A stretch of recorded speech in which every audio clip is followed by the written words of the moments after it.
how she does.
I think, oh, hey, Taurus 917C.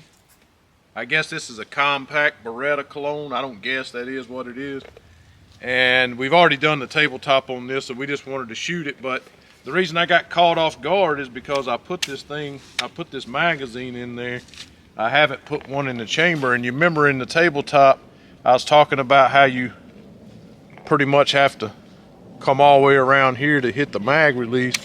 Well, I couldn't get it to come out. I was literally having to jerk it out of there. So I don't know, maybe that won't be a telltale of how it performs today, but we want to put some on target down there. We've got some paper targets set up since people tend to like that a lot more. Set up about 10 yards or so down there, and just want to test this thing for shootability and accuracy and see how she does.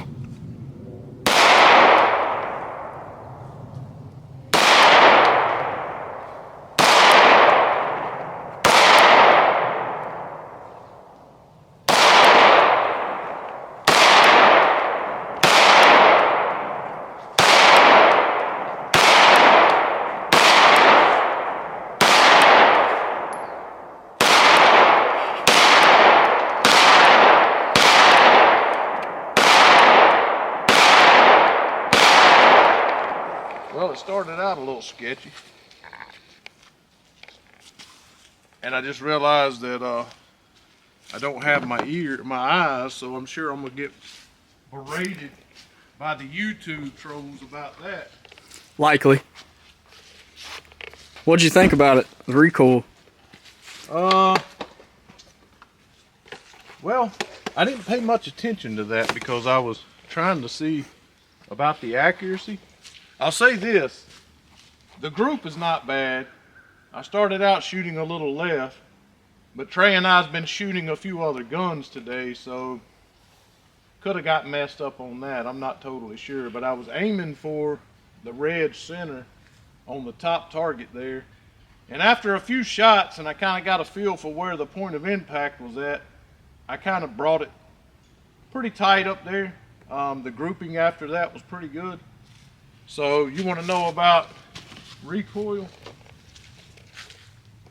Well, see, I can't get, well, that mag release is something else. I tell you what, if I kept this gun, that's got to be changed. Something's got to happen with that. I don't know what, but that's insane. You would extend it maybe? If they make anything, yeah.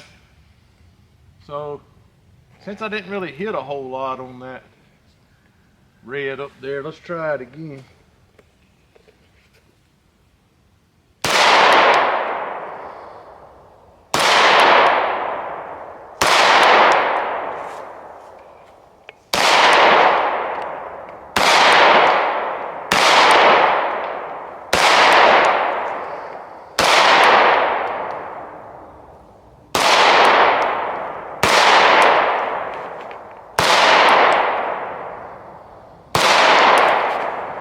Well, you're going top left?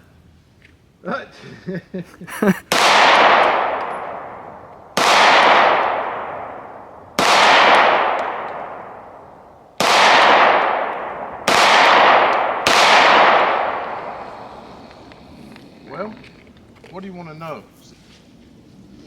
God almighty. It functions. That's 2 magazines. Very first 2 magazines. I'm gonna let you shoot it before I say anything, because I don't know if you'll notice in the video, I don't know if you were filming me or just looking at the target. I was doing both. But I don't know if you noticed how I was losing my grip on it as I was shooting it. My thumb started to ride more forward up here. I don't know if it's got something to do with the controls here or how thick the grip is, but I just kept losing my grips, all I'm saying. Could be me, you know. Everybody might say I'm a little sissy or whatever. That's fine. You know, we get that plenty of times. It's no big deal, but let's get Trey loaded up and let him shoot it. Maybe he can do a little better. All right, guys, so we got loaded up.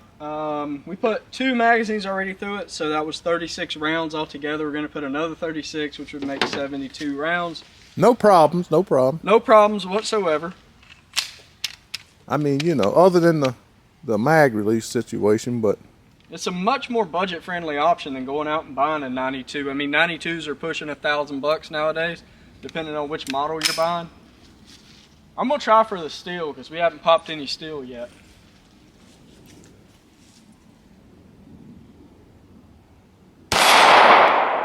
That was unexpected.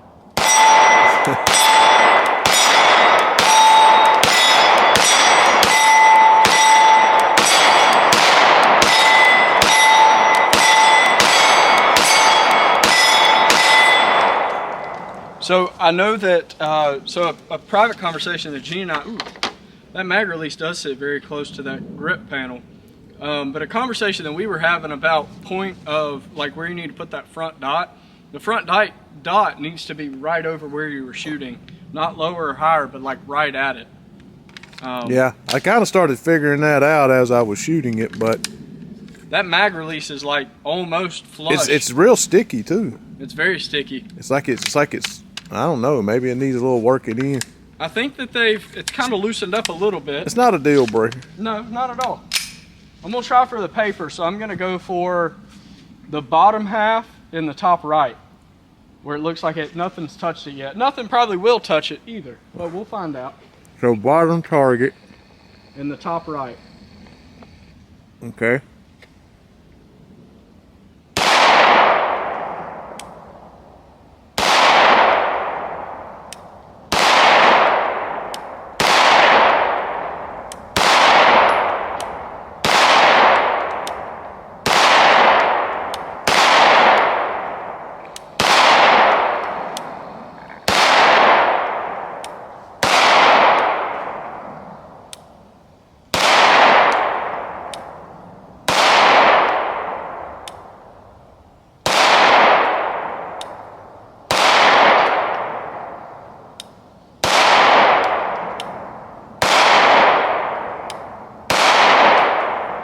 So having shot a 92, now, you know, to be fair, my 92 is one of them's a Langdon Tactical and one of them's a Wilson Combat, so I'm sure that that's probably not fair in that, like you said, they're Highly accessorized, different mag releases. But since they are kind of mimicking it, you know, because I kind of turned my first one into a Wilson Combat by, you know, upgrading it and things of that nature, but it was stock at one point in time, and I know that you shot it stock, so in comparison.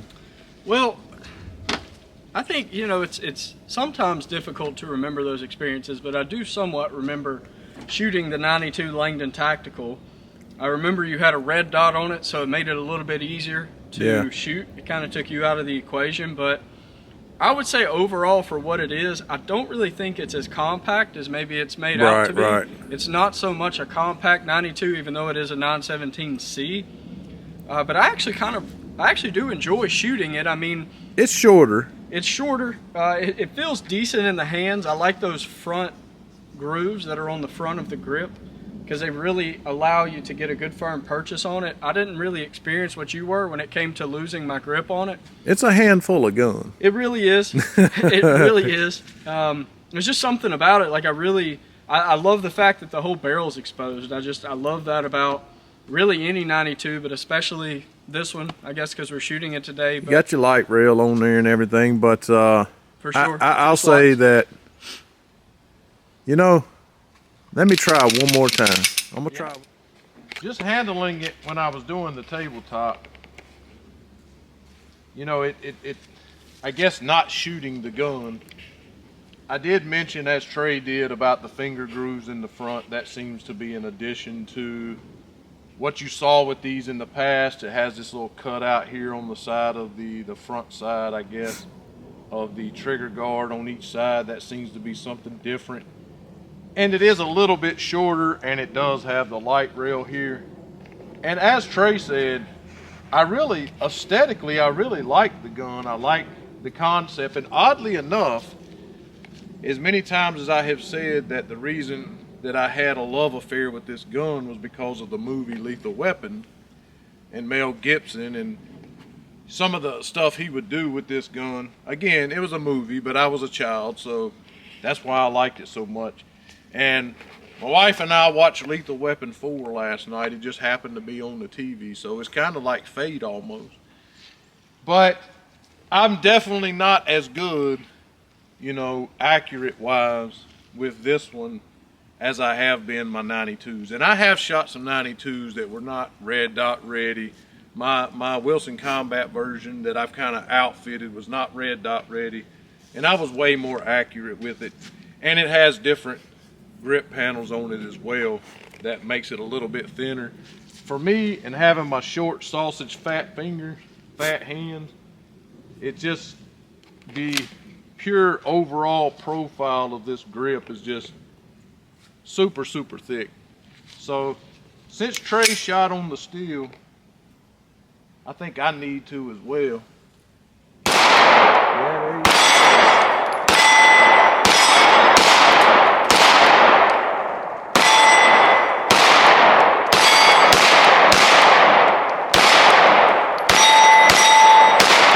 I'm definitely not going to be carrying this gun. Well, you don't have to worry about it cycling. Seems to be doing that just fine. That's intense, man. And for some reason or another, maybe I'll have to look back on the video and see. But for some reason or another, this thing,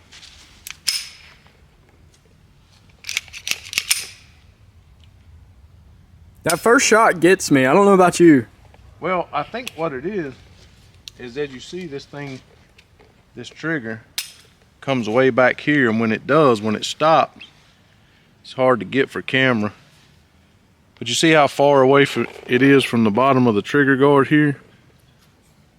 Yeah. And when it starts to go back forward, it just eats my finger up. It's Right. just eating the inside of my finger right here. So as I'm shooting it, that is so uncomfortable that it's causing me, I think what's happening is, it's causing me to want to adjust my grip, because it's just basically blood blistering the bottom of my finger is what's going on. You're trying to find comfort. And so I'm trying to adjust my grip, and it's causing me to lose my grip with my offhand here. And it's just very, very awkward to hold is what I'm trying to say for me. Just standing here like this, it doesn't feel bad.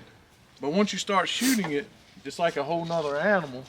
All of this takedown lever, this slide lock, the safety slash decocker, all of that is just eating into my hand.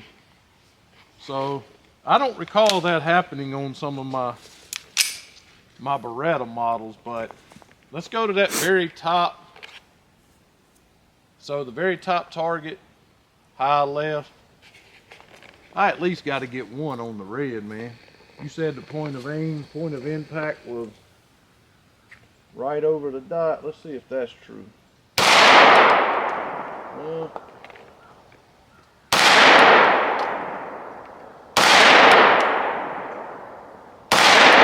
There you go. oh, There you go.